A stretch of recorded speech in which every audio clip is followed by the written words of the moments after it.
guys. Okay, I want to explain and demonstrate what a supercap does for engine starting. It's very important in the marine industry because in the marine industry, when you're relying on lead acid batteries, actually in any industry, that lead acid battery is going to fail. It's going to discharge someday to the point where it can't start an engine. Doesn't matter how well you take care of a battery, it's got a certain life expectancy and it's dead. In the marine industry, that's important because if you're out on a sandbar or you're out in a remote location, it's not as easy as just finding your buddy to get a jump start. You're out in the middle of the lake or the ocean or a pond, it can become a serious issue.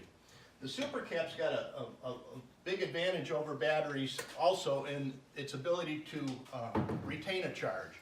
So I started up this engine earlier today to recharge the supercap. It's up to about 14.5 volts right now. It's going to hold enough energy to get this engine started for several months. The boat can be put in storage, it can be sitting at the dock, it can be sitting at the sandbar, and even when your batteries go completely dead and are completely discharged, we've got enough energy in the supercap module to start the engine. It's real important. We're not relying on batteries to start the engine. This unit is a 6-cell module. It's got more than enough power to start this 3.9 liter outboard. A 6-cell 12-volt module actually can start engines up to about 8 liter, including diesels. The 10-cell unit that we build in a 24-volt mode is actually powerful enough to start engines up to 32 liter, a huge Caterpillar diesel, 32 liter, 1 KSM module. We also have 12-volt versions of that module that can start engines up to around 15 liter. So we can cover virtually any size engine in the recreational boating market. We can't talk container ships, but virtually any type of a boat or vessel in the recreational market. And again, the key, hold the charge, and cycling it doesn't degrade it. A battery, every time you start the engine or discharge it and charge it, you're taking some life out of it. It's unavoidable. You're eroding some material off the electrodes every time you charge it and discharge it. That doesn't happen with the supercap. We can cycle this thing upwards of 1 million cycles. So the idea is put it on the vessel, forget about it. In fact, when it's time to sell that boat, take it off of the boat and put it on your next boat. So I'm going to demonstrate how much power this unit has by cranking this engine over. I can't start it, but I can represent the alternator output with a power supply. So once I'm done cranking, we'll throw it into a recharge mode and you can see how quickly it'll recharge. Again, we're starting out with a fully charged cap. We'll get probably close to 20 seconds. If the engine were startable, it probably would have started within the first second and a half, maybe 2 seconds. You've got about 15 starts worth of energy in this thing before you'd have to recharge it, but it's powered enough to give you enough cranking to get that engine started. Now we'll simulate, let's say the engine is actually running, and note the voltmeter. When I turn on the alternator, you'll see the PLC inside the KSM, that little computer box, is going to sense the alternator output. It turned itself on. You can see that by that little green light. The voltage is climbing up, and literally within seconds, less than 10 seconds, boom, we're fully charged. The unit turned itself off. We call it isolated. Now it's sitting there fully charged, isolated, waiting for that next engine start event. That could be months from now. It could be immediately. And again, it doesn't care how many times you do this. Unlike a battery, that battery's going to fail you eventually. This thing will not. We've taken the same technology and put it into a jump start device. We call it the Mini HD. Big advantage to the Mini HD, again, no batteries. All your other jump start packs out there, this is the only one that's been built for the marine industry. It actually floats if you were to drop it in the drink. If you were to leave it open, and note the supercap bank, these are all sealed components. They call them IP67. They're sealed from water intrusion. So if you did drop it in the drink and it got wet inside, you're not going to ruin it. Just rinse it out, close it up. Again, the same self-discharge rates.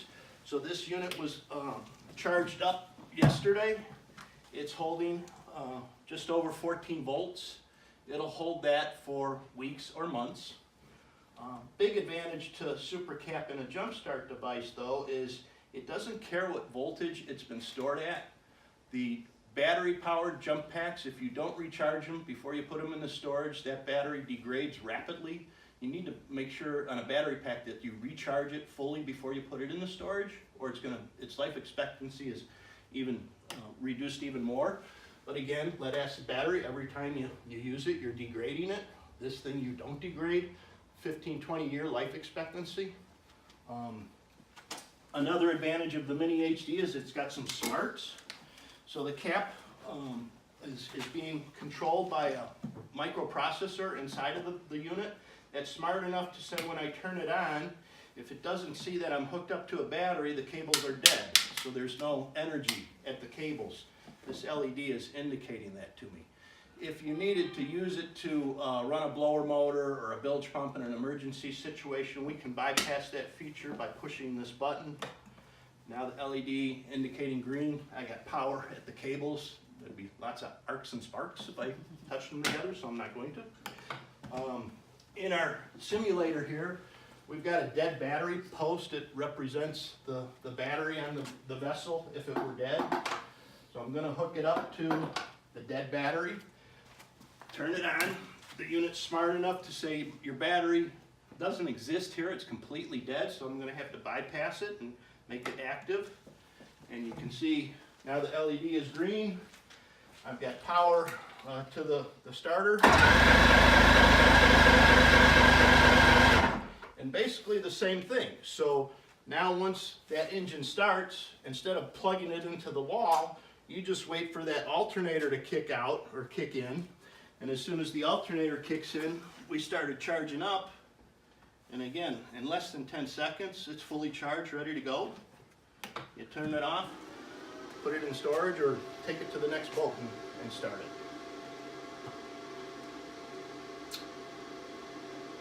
That's basically it. Any questions?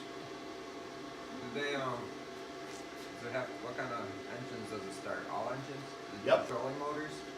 Trolling motor running? No, it doesn't. The Super Caps don't have a lot of energy, so they're not good for trolling motors or refrigerators or even headlamps. They've got a lot of power, so they can produce a lot of current, deliver a lot of current for a short period of time on a repetitive basis, but they can't give you a lot of energy for a long period of time, which is what you need for trolling motors, refrigerators. So you need batteries on board to run your bilge pumps, your GPS, your fridge, but for engine starting, this is where the power comes from. So what are the weights for those? This guy is about, I believe, 22 pounds, and the large one's up around 30 pounds. And you don't need one per engine. It's with the power and the recharge characteristics, you can put one per vessel. Again, you still need batteries, but one KSM could start multiple engines. So you can get rid of some of that lead acid battery footprint and weight, and definitely the maintenance.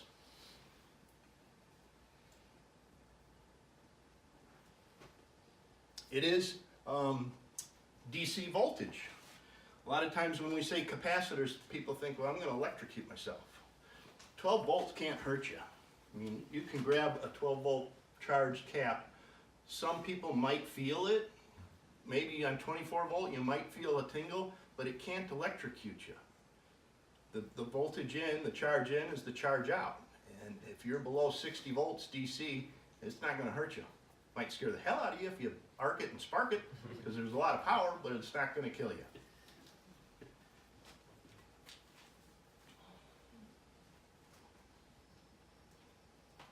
Anything else? Thanks, guys. We're selling them.